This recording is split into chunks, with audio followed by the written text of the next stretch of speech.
वज़ीर-ए-आज़म नरेंद्र मोदी ने गूगल के सीईओ सुंदर पिचाई के साथ कोविड बहरान में नए तरीक़ेकार को फ़रोग़ देने और मुल्क में डिजिटाइजेशन की रफ्तार तेज़ करने में गूगल के किरदार पर तबादला ख्याल किया। पिचाई ने कहा कि आइंदा 5 से 7 बरसों में गूगल भारत में डिजिटल टेक्नोलॉजी के फ़रोग़ पर 75,000 करोड़ रुपए की सरमायाकारी करेगा। रियासत में गुज़िश्ता 24 घंटों में 1664 कोरोना के नए मामले आए सामने। वज़ीर आला ने टेस्टिंग सलाहियत को बढ़ाकर 50,000 टेस्ट यौमिया किए जाने की दी हिदायत। रियासत के कई जिलों में नहीं रुक रहा टिड्डियों का कहर। देही अवाम थाली ढोल नगाड़ा बजाकर भगा रहा है टिड्डियों को। महकमा करा रहा है केमिकल का छिड़काव।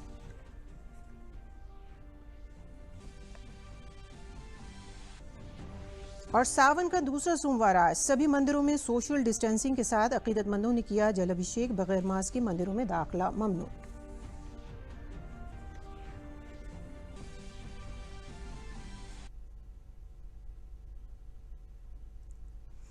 आदाब, मैं हूं नगमा इरफान। खबरें अब तफसील से। वज़ीर-ए-आज़म नरेंद्र मोदी ने गूगल के सीईओ के साथ बातचीत की। अपने ट्वीट में वज़ीर-ए-आज़म ने कहा कि हमने कई मौज़ूआत पर बात की, खासतौर से भारत के किसानों, नौजवानों और सनतकारों की ज़िंदगी बदलने के लिए टेक्नोलॉजी की ताकत का इस्तेमाल करने पर। इस दौरान सुंदर पिचाई ने और मैंने कोविड-19 के मौजूदा हालात में उभर रहे तरीक़ेकार के बारे में भी बातचीत की। हमने इन चैलेंजों पर भी गुफ्तगू की जो आलमी वबा की वजह से खेल जैसे शोबों में पैदा हुए हैं, और साइबर तहफ़्फ़ुज़ की अहमियत पर भी बात हुई। इसके अलावा डिजिटल इंडिया तालीम, डिजिटल अदायगी को आगे बढ़ाने और दीगर शोबों में गूगल की कोशिशों के बारे में मालूमात हासिल करके खुशी हुई।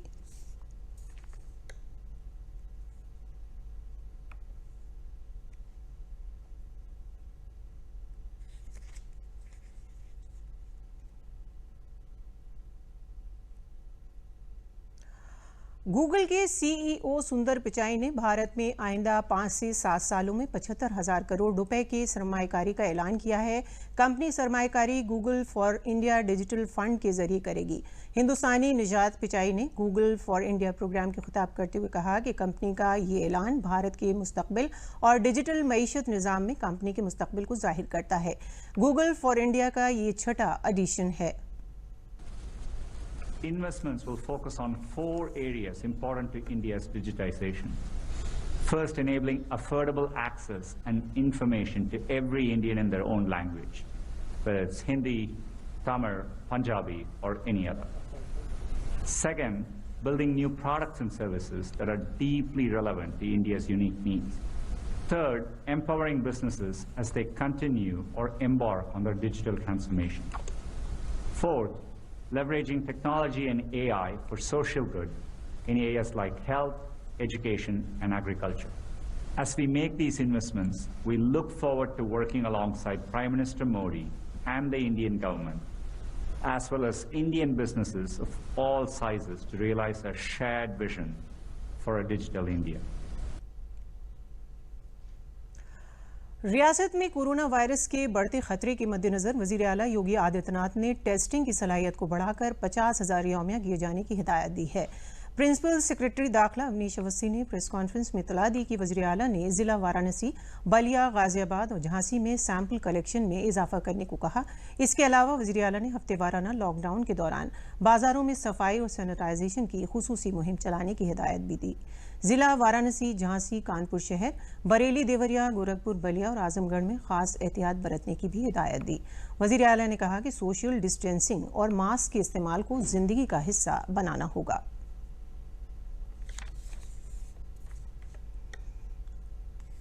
पूरे 24 घंटे में 1664 केसेस आए हैं। कल पूरे 24 घंटे में 869 केसेस, 869 केस ऐसे हैं जो ठीक होकर अपने घर गए हैं। कल तक कुल डिस्चार्ज 24,203 लोगों का है। कल मृत्यु लगभग 21 थी। कल ही जो है अगर जो क्यूमुलेटिव फिगर डेथ्स की देखी जाए तो 955 हुई है, और कल जो व्यक्ति पॉजिटिव हैं जो अभी भी हमारी कोविड फैसिलिटी में है उनकी संख्या 12,972 है।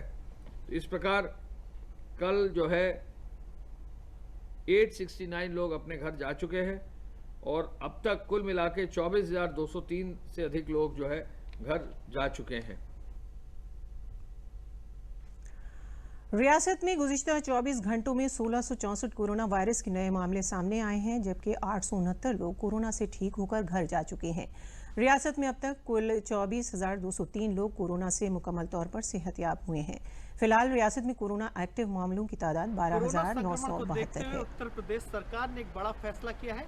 अब से पूरे प्रदेश में हर सप्ताह एक मिनी लॉकडाउन लागू किया जाएगा, यानी कि हर वीकेंड यानी शनिवार और रविवार को प्रदेश में पूरी तरीके से दफ्तर और बाजार बंद रहेंगे। प्रदेश में 5 दिन बाजार जो है सुबह 9 बजे से रात्रि 9 बजे तक खुले रहेंगे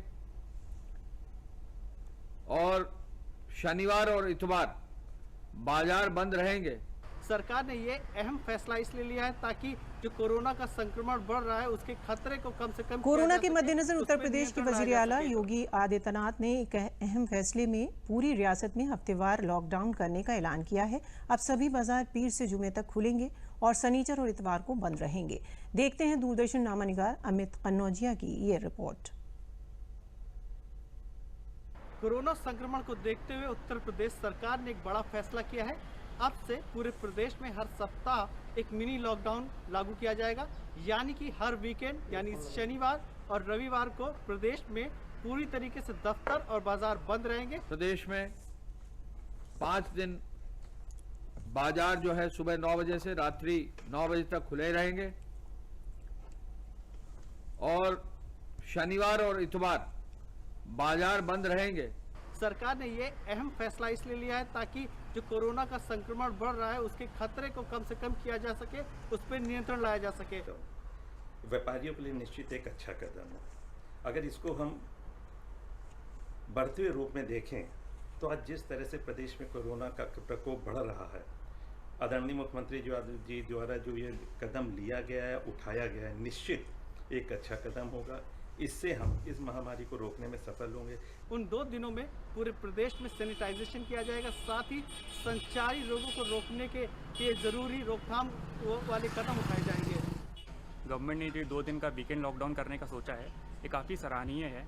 इससे निश्चित तौर पे कोविड को रोकने में काफ़ी मदद मिलेगी हमें, और ये गवर्नमेंट का डिसीजन हम बिल्कुल खुली तरीके से सपोर्ट करते हैं। प्रदेश सरकार के इस फैसले का लखनऊ के व्यापारियों ने स्वागत किया है। एक सराहनीय कदम है। इससे पब्लिक को भी लगेगा, हमें भी लगेगा कि आराम मिले, एक थोड़ा सा कोरोना से वो निजात मिलती है कि इससे दूरी बनी रहेगी और इसी में हमें फ़ायदा दिख रहा है। इससे कस्टमर ये होगा, इसको जो भी चाहिए वो अपना 5 दिन के अंदर सामान ले लेगा और 2 दिन आराम करेगा वो। और हम भी ये भी चाहते हैं कि दुकानों पे भीड़ न लगे और कस्टमर अपना सामान आराम से ले ले। कैमरामैन राजू वाजपेयी के साथ अमित कन्नौजिया, दूरदर्शन न्यूज़, लखनऊ।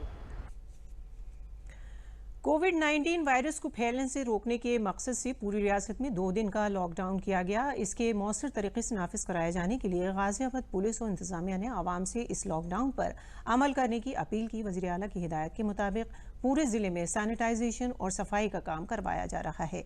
इस काम में ज़िले के फायर ब्रिगेड गाड़ियों की मदद ली जा रही है। पुलिस के जरिए मरबूत चेकिंग मुहिम चलाई जा रही है। ज़िले में कई रास्तों पर बैरिकेडिंग लगाकर पुलिस चेकिंग कर रही है और सिर्फ ज़रूरी खिदमात के लिए लोगों को आने जाने की इजाज़त दी जा रही है। मरकजी वज़ीर जनरल वी.के. सिंह ने कहा कि ज़िले में कोविड-19 की टेस्टिंग को भी काफ़ी बढ़ाया जा रहा है, जिससे ज़्यादा से ज़्यादा लोगों को जाँच की जा सके और उनका इलाज कराया जा सके।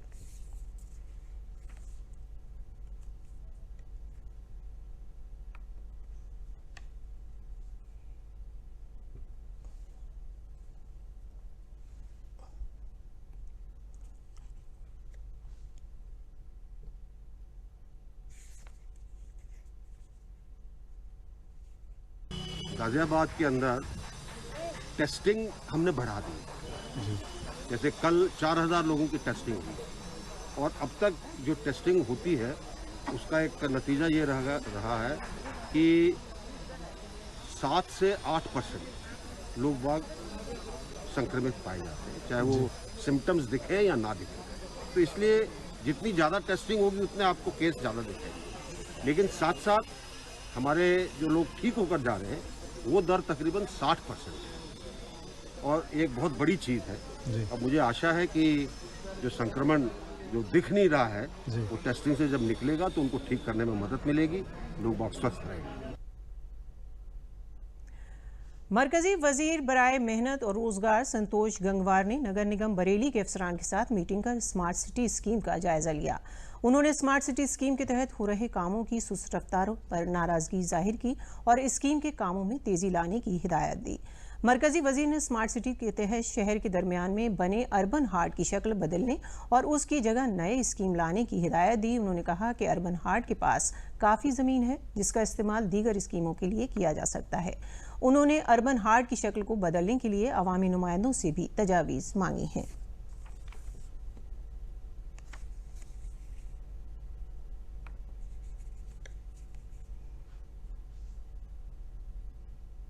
बरेली के अंदर जिस प्रकार से काम आगे भविष्य में आ रहे हैं और जैसा कि हम समझते हैं कि स्मार्ट सिटी के संदर्भ में कुछ बरेली के अंदर अच्छे विकास की गतिविधियों को बढ़ावा दिया जाए तो उसके हिसाब से अर्बन हार्ट को एक नया स्वरूप दिया जाकर एक नई व्यवस्था के तहत जो स्थान जहां पर अर्बन हार्ट का जो काम है वहां पर ज़मीन है, मैंने पूछा था कि उन्होंने उसकी एक योजना का प्रारंभिक स्वरूप हमको बताया था।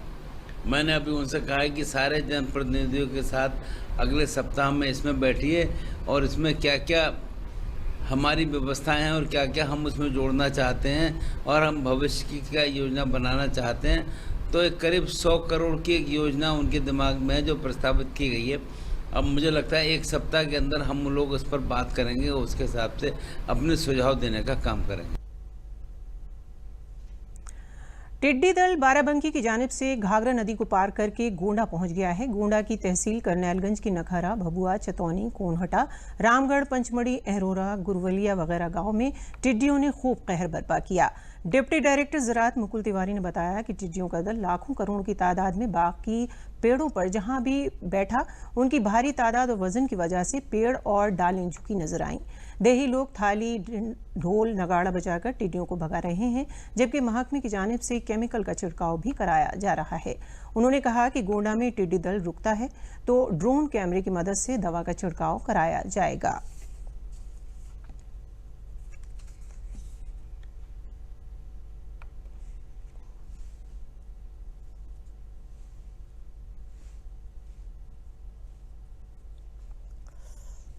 टिड्डियों का दल कल लखनऊ से बाराबंकी होते हुए रात में करनैलगंज तहसील के और विकासखंड में 9-10 गांव में लैंड किया था और उसमें विभाग द्वारा कल 6 स्प्रेयर, 3-4 गाड़ियां चली थी फायर ब्रिगेड की और गन्ना विभाग से कुछ स्प्रेयर्स यूज़ किए गए थे। तो रात में तो इनमें 9-10 गांव में स्प्रे करके टिड्डियों को मारा गया। कुछ पेड़ों पे टिड्डियां अवशेष रह गई जो बीच खेत में पानी भरा है और यूकेलिप्टस पे बैठी हुई हैं और उनको अभी दिन में वो अब उड़ने लगी हैं जो आगे बढ़ रही हैं। खेत में कुछ ही खेतों में लैंड की हैं जो खाली हैं या गन्ने के खेत थे, लेकिन बहुत ज़्यादा नहीं है, मुश्किल से 2-4-6% का वो भी उड़ गई हैं। खासकर पेड़ों की पत्तियों को ज़्यादा नुकसान हुआ है, उसमें भी यूकेलिप्टस की पत्तियों। और विभाग द्वारा बराबर इन पर मॉनिटरिंग की जा रही है, जागरूकता की जा रही है। सुबह से किसान लोग सब खेतों में अपने थालियां पीट रहे हैं, ट्रैक्टर का साइलेंसर खोल के चला रहे हैं, मोटरसाइकिल का साइलेंसर पटाखे दाग रहे हैं, धुआं कर रहे हैं। और जब शाम को सेटल होंगी तो पुनः इन पे जहां बैठेंगी उन पे स्प्रे करके इनको मारा जाएगा। रियासत में टिड्डियों का कहर रुक नहीं रहा है। देही इलाकों में किसान परेशान हैं तो वहीं अब टिड्डियों ने शहरी इलाकों में भी लोगों का जीना दूभर कर दिया है। श्रावस्ती में टिड्डी दलों ने खेतों की फसलों से लेकर झाड़ी और पेड़ पत्तों को नुकसान पहुंचाया। महकमे ज़राअत ने पहले ही टिड्डी की दस्तक को लेकर किसानों को अलर्ट कर दिया था। 7 से 8 किलोमीटर रकबे में फैला टिड्डियों का दल सीतापुर से बहराइच, इसके बाद श्रावस्ती पहुंचा। 7-8 किलोमीटर रकबे में फैली टिड्डियों की तादाद करोड़ों से भी ज्यादा है।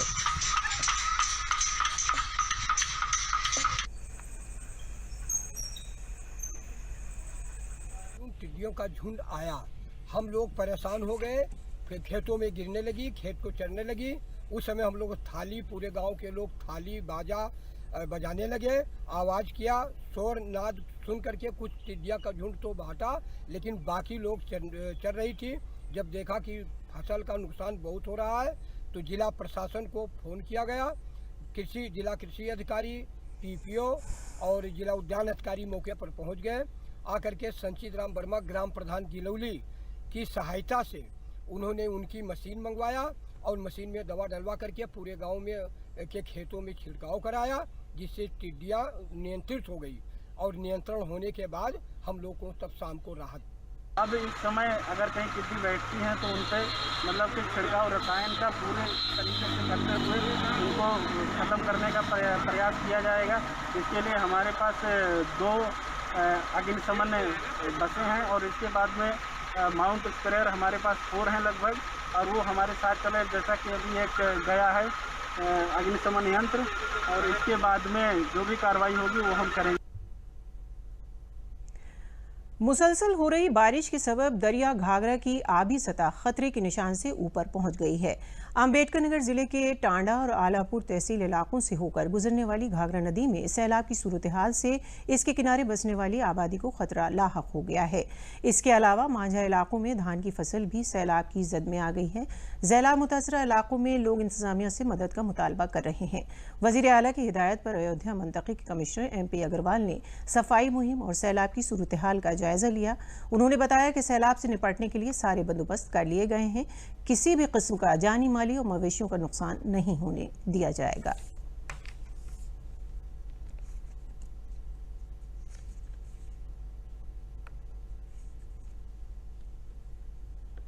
मेनली कोरोना के लिए और संचारी रोग के लिए तथा बाढ़ नियंत्रण के लिए माननीय मुख्यमंत्री जी ने निर्देशित किया है सभी उच्च अधिकारियों को कि अपने अपने जिलों में जाएं। अम्बेडकर नगर जिला मुझे अलॉट किया गया, तो अभी हम आपके सामने टांडा देखते हुए आए हैं। टांडा में साफ सफाई की व्यवस्था की कमी पाई गई, तो EO को और SDM को निर्देशित किया गया है कि वो अच्छे से सफाई कराएं। और इस्फाकगंज में भी वहाँ पे भी सफाई की व्यवस्था उतनी सुदृढ़ नहीं थी, छोटा वाला है, लेकिन फिर भी वहाँ पे भी सफाई की आवश्यकता थी। अभी आपके सामने उन्होंने बाढ़ का पॉइंट देखा है, यहाँ पे लगभग 10 गाँव बाढ़ से प्रभावित होते हैं। वैसी कोई मेजर समस्या नहीं। सभी को निर्देशित कर दिया गया है किसी प्रकार की जनहानि या पशु हानि नहीं होगी। मौका लगते ही और समय रहते ही उनको शिफ्ट कर दिया जाएगा तथा जो भी राहत की सामग्री है जैसे कि खाद्यान्न है वो सब उपलब्ध कराया जाएगा और किसी को कोई समस्या नहीं आएगी। पूरे मुल्क में लखनऊ के मलियाबाद का आम मशहूर है। इस मरतबा आम के सीजन में किसानों को मौसम की मार झेलनी पड़ी। इसके सबब किसानों को फसल ज्यादा होने के बावजूद आम में बीमारी लग जाने से इसकी सही कीमत हासिल नहीं हो सकी। मलियाबाद इलाके के लोगों का मानना है कि आम की फसल के साथ ही बागों में दीगर फसलों की काश्त भी की जाए तो किसानों की आमदनी दुगनी हो सकती है। लखनऊ के मलिहाबाद क्षेत्र का आम पूरे देश में सप्लाई किया जाता है और ये आम का सीजन है। इस समय हम जानेंगे, आए हुए हैं मलिहाबाद क्षेत्र कि किस तरीके की उपज इस बार हुई है, किसानों को किस तरीके से फ़ायदा हुआ है या उनको कुछ नुकसान भी हुआ है। जी, मिठास तो अब की बहुत फीकी रही क्योंकि आम तो बहुत अच्छा आया मगर मौसम की मार से आम का बदरंग हो गया। और ये कहना चाहिए कि किसी प्रकार का कंज्यूमर की उसकी थाली में कायदे की ढंग से नहीं पहुंच पाया और किसानों को भी बहुत नुकसान हुआ। आने वाले टाइम में देखा जाए इस समय 5 से 10 रुपए किलो के बीच आम बिक रहा हुआ है। इस बार क्या कुछ कमी आई है आम में? इस टाइम देख सकते हैं, अभी आप हमें समझा रहे थे, आमों में क्या कुछ कमी है? आम में ये ब्लैक स्पॉट, काले जो धब्बे पड़ गए हैं, यही एक जो है ये है, इसको आदमी खाने के लिए पसंद नहीं कर रहा है और ये एक मौसम की वजह से ये गड़बड़ हुआ है। देखिए, अगर बात करें मलिहाबाद में तो फ्लावरिंग काफ़ी अच्छी हुई थी आम की, लेकिन उसके पश्चात इसमें काफ़ी मौसम का विपरीत प्रभाव पड़ा फसल पे। तो जिस हिसाब से फलों का सुंदर आना चाहिए था वो लुक नहीं आ पाया। लुक ना आने के कारण इसमें क्या हुआ, मार्केट रेट किसानों को ना मिल पाया।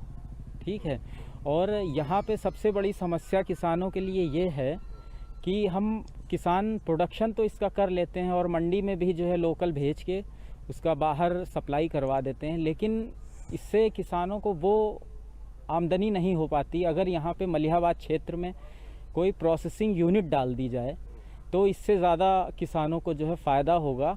और किसान जो यहाँ से माइग्रेट कर रहे हैं तो वो माइग्रेट नहीं करेंगे कि आम का काम कुछ किसान ऐसे हैं जो बिल्कुल करना ही नहीं चाहते हैं। वो दूसरे केवल लेबर्स के ऊपर डिपेंड हैं कि उनको फसल बेच दी और फसल बेचने के बाद उसकी तरफ कोई ध्यान ही नहीं देते हैं। लेकिन अगर यहाँ पे कोई प्रोसेसिंग इंडस्ट्री डाल दी जाए तो वो जो माइग्रेट किसान किसी और बिज़नेस की तरफ या किसी और मार्केट में कर रहे हैं अपना पैसा इन्वेस्टमेंट, तो वो इसकी तरफ ध्यान देने लगेंगे। इससे क्या होगा, किसानों की आय भी दोगुनी हो जाएगी। और इसके साथ में किसानों को ऐसे भी प्रशिक्षण दिए जाएं कि आम के अतिरिक्त और किस तरीके से जो है हम अपने बाग में खाली ज़मीन का इस्तेमाल कर सकते हैं, जैसे इंटर क्रॉपिंग के रूप में पपीता, हल्दी और अदरक की खेती करके। तो अभी ये यहाँ का किसान 80% अनभिज्ञ है। लखनऊ के मलिहाबाद का आम तो मशहूर है ही, लेकिन इन बागों में हल्दी, अदरक और पपीता भी उगाया जा सकता है। किसानों को इसकी जानकारी देकर उनके लाभ में और ज़्यादा बढ़ोतरी की जा सकती है। किसानों की आय दोगुना करने में ये भी काफ़ी कारगर कदम साबित होगा। कैमरामैन दिनेश सिंह के साथ विकास सिंह, डीडी न्यूज़, लखनऊ। कानपुर शहर के बिकरू कत्ल वाक़े को लेकर रियासती सरकार के जरिए तश्कील स्पेशल इन्वेस्टिगेशन टीम इतवार को additional chief secretary Sanjay Bhoosreddy के साथ जांच करने बिकरू गांव पहुंची। जांच के दौरान टीम ने गांव के लोगों से मालूमात हासिल की और बयान दर्ज कर मौके से सबूत जमा किए। टीम ने शिवली और चौबेपुर थाने से विकास दुबे की मुजरिमाना तारीख को भी खंगाला। सहाफ़ियों से बात करते हुए टीम के सरबराह additional chief secretary Sanjay Bhoosreddy ने कहा कि जांच करने के लिए सरकार ने स्पेशल इन्वेस्टिगेशन टीम तश्कील की है। एसआईटी जांच कर रही है और अपनी रिपोर्ट सरकार को सौंप देगी। हम लोगों को जो एसआईटी बनी है इन्वेस्टिगेशन करने के लिए बनी है, जांच करने के लिए बनी है। हम लोग जांच करने आए हैं, जांच करके अपनी रिपोर्ट हासिल करेंगे। वाराणसी में सावन के महीने के दूसरे सोमवार को बाबा विश्वनाथ के दर्शन और जल चढ़ाने के लिए आने वाले अकीदतमंदों को पुलिस एहलकारों के जरिए सख्ती से सोशल डिस्टेंसिंग पर अमल और थर्मल चेकिंग कराई जा रही है, क्योंकि वाराणसी शहर में शनिचर के दिन सबसे ज्यादा 60 कोरोना पॉजिटिव मरीज मिलने से यहां पर दूरी कायम रखने के ज़ाब्तों पर सख्ती से अमल किया जा रहा है। मंदिर से दर्शन करके लौट रहे अकीदतमंद भी इस बात को बता रहे हैं कि शिवलिंग को छूने नहीं दिया जा रहा है और दूर से ही जल चढ़ाया जा रहा है। इसके अलावा पुजारी टीका भी नहीं लगा रहे हैं और प्रसाद नहीं दे रहे हैं। हम लोग खुद ही टीका लगा रहे हैं और जल चढ़ा रहे हैं। पुलिस के जरिए काफी सख्ती बाबा की कृपा है भैया। अकीदतमंदों बाबा का जैसा आज्ञा रहेगा वैसा ही होगा। कोरोना वबा के असर से कुछ भी हो लेकिन दर्शन करना है बाबा का, क्या किया जाए। नहीं दे रही है और न ही नारे सुनाई दे रहे हैं। यहाँ सिर्फ वाराणसी के लोकल अकीदतमंद ही दर्शन करने आ रहे हैं और सोशल डिस्टेंसिंग के साथ कोरोना से तहफ़्फ़ुज़ के सभी उसूलों पर अमल भी कर रहे हैं। हम लोग अपने से लगाए हैं।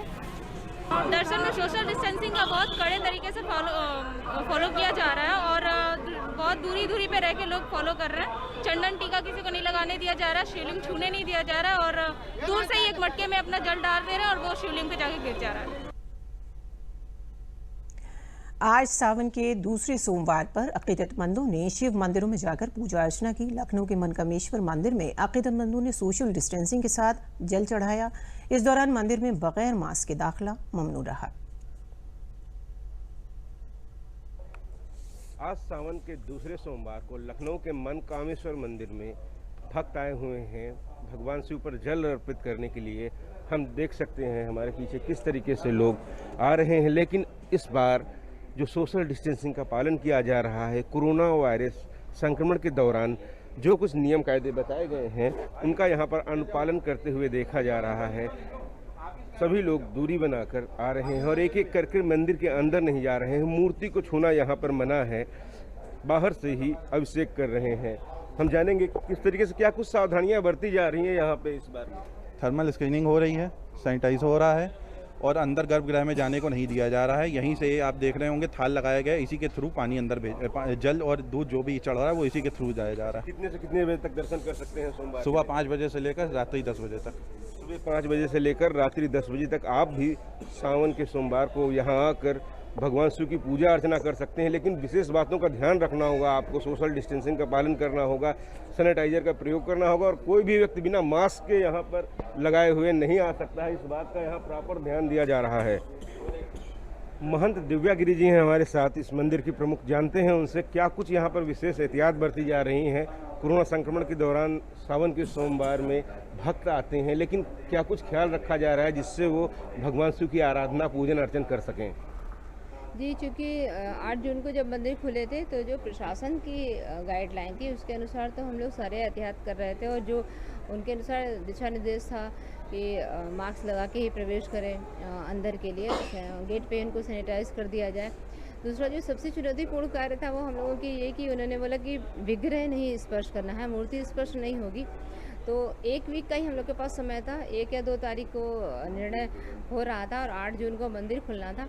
तो वो थोड़ा सा चुनौतीपूर्ण कार्य था, परंतु जब पूर्ण हुआ और 8 जून को जब मंदिर खुला, दर्शनार्थियों ने दूर से ही 7 फीट की दूरी पे एक वैकल्पिक व्यवस्था है अंदर जल चढ़ाने की। आप जब बाहर एक आर्टिफिशियल अर्घा है, उससे जब जल होते हुए भोलेनाथ पे आता है तो वो आवश्यक था। वो सबसे महत्वपूर्ण बात यही थी कि अगर गर्भगृह बहुत ही कम स्पेस था और अगर वहाँ पे कोई पुजारी या भक्त खड़ा होता है तो वो शायद आधा गज की भी दूरी नहीं होती और 2 गज की दूरी पे खड़ा होना थोड़ा मुश्किल था, परंतु वो बहुत ठीक है। वो दूर से ही जल चढ़ाते हैं, जल चढ़ाने के बाद में दूसरे गेट पे प्रार्थना करते हैं, उसके बाद वो बाहर जाते हैं। तो मुझे भी लग रहा था कि ये ऐसा कार्य, क्योंकि जो व्यवस्था है, परंपरा है, वो उसमें तो गर्भगृह में जाना था। तो हमने भी जानने की कोशिश करी भक्तों से कि जो दूर से जल चढ़ा रहे हैं आप लोगों को कष्ट तो नहीं हो रहा। तो कुछ की जो फीडबैक था वो बहुत बेहतरीन था। उन्होंने बोला कि अब पूरा विग्रह अच्छे से दिखता है, पहले फूल और पत्ती हो जाती थी तो वो ढक जाते थे, ढंग से दिखते नहीं थे। तो ये महत्वपूर्ण बात है, अगर आपको सारा कुछ प्रतिबंधित कर दिया जाए फिर भी आपको शांति मिल रही है, यानी ये बड़ी बात थी। मंदिर में महिलाओं और पुरुषों की अलग लाइन लगाई गई है। यहाँ पर देख सकते हैं दूरी का उचित पालन किया जा रहा है और सभी लोग मास्क जरूर लगाए हुए हैं। ये बहुत ही अच्छी बात है कि भगवान शिव के पूजन अर्चन के दौरान भी कोरोना संक्रमण की जो गाइडलाइन है, जो प्रोटोकॉल है, उसका बराबर पालन किया जा रहा है। और बिल्कुल हर भक्त यही मनोकामना कर रहा है कि भगवान शिव उसके कष्टों को दूर करें, उस देश पे, इस दुनिया पर जो कोरोना संक्रमण नामक एक वायरस आया है उससे जल्द से जल्द निजात दिला सकें। रामजी वाजपेयी के साथ Vikas Singh, DD news, Lucknow. Corona से तहफ़्फ़ुज़ में चलाए जा रहे सैनिटाइजेशन और सफाई प्रोग्राम का जायजा लेने एडिशनल चीफ सेक्रेटरी और कोविड-19 के नोडल अफसर आलोक कुमार ने कानपुर देहात का दौरा किया। इस दौरान उन्होंने अकबरपुर कस्बे और कच्ची गांव का मुआयना कर सफाई के इंतजामात का जायजा लिया। इसके अलावा साफ सफाई और दवा छिड़काव के बारे में कस्बे के लोगों से मालूमात हासिल की। इस मौके पर एडिशनल चीफ सेक्रेटरी ने देही बाशिंदों से कोरोना से बचने के लिए मास्क लगाने और भीड़ भाड़ वाले इलाकों से दूर रहने की अपील की। इसके अलावा आलोक कुमार ने कानपुर देहात में चल रही फैक्ट्रियों का मुआयना कर वहां काम कर रहे मजदूरों के लिए कोरोना से तहफ़्फ़ुज़ की तदाबीर का जायजा लिया और मास्क, सैनिटाइजेशन मशीन समेत दीगर हिफाजती तदाबीर पर अमल करने की हिदायत दी।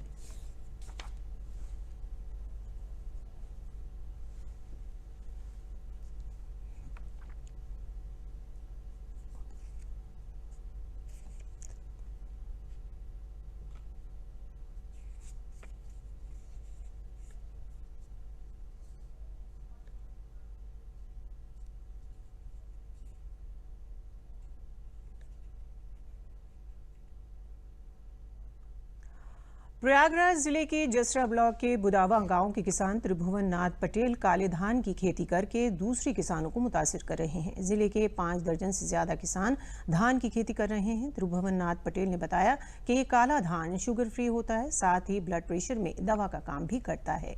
बाजार में ये धान 300 से 500 रुपए फी किलोमीटर फरोख्त होता है। ज्यादातर काले धान की खेती मणिपुर में होती है। गुज़िश्ता कुंभ किसान मेले में इसके बीज लेकर रोपाई की गई। अच्छी काश्त होने पर इलाके के 5 दर्जन से ज्यादा किसानों ने साल 100 बीघे से ज्यादा खेती की है। किसानों ने बताया कि इसकी खेत केमिकल नहीं बल्कि बायो खेती है और 1 बीघे पे 10 से 12 क्विंटल धान पैदा होता है।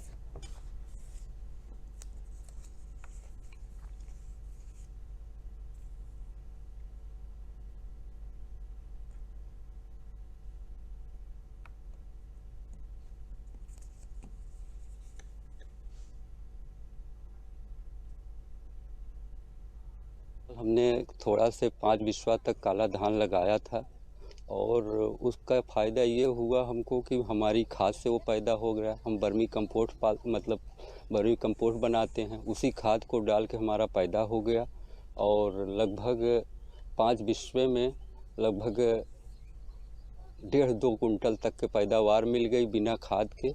और इस बार हम लगभग 1 एकड़ खेती करने के लिए बेहन डाल चुके हैं और लगवाएंगे उसको। पिछले साल हम इस धान की खेती किए थे, काले धान की, जिसमें पैदावार इसकी अच्छी थी। हम कुल 10 बिस्सा भर लगभग लगाए थे और इस वर्ष हम लगभग 2 बीघा धान बोएंगे। हम केवल जैविक से ही किए थे, इसमें जो है रासायनिक खाद नहीं डाले थे। मार्केट में इसकी काफ़ी डिमांड है। तो आज के लिए खबरों में इतना ही। इजाज़त दीजिए। आदाब।